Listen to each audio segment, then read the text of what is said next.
about 10 days after 9/11, I went through the Pentagon and I saw Secretary Rumsfeld and Deputy Secretary Wolfowitz. I went downstairs just to say hello to some of the people on the joint staff who used to work for me, and one of the generals called me in. He said, "Sir, you got to come in. You got to come in and talk to me a second." I said, "Well, you're too busy." He said, "No." He says, "We've made the decision. We're going to war with Iraq." This was on or about the 20th of September.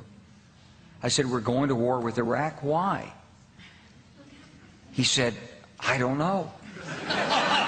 He said, "I guess they don't know what else to do." So I said, "Well, did they find some information connecting Saddam to Al-Qaeda?" He said, No. He says, "There's nothing new that way. They've just made the decision to go to war with Iraq." He said, "I guess it's like we don't know what to do about terrorists, but we've got a good military and we can take down governments." And he said, "I guess if the only tool you have is a hammer, every problem has to look like a nail." So I came back to see him a few weeks later, and by that time we were bombing in Afghanistan. I said, "Are we still going to war with Iraq?" And he said, "Oh, it's worse than that."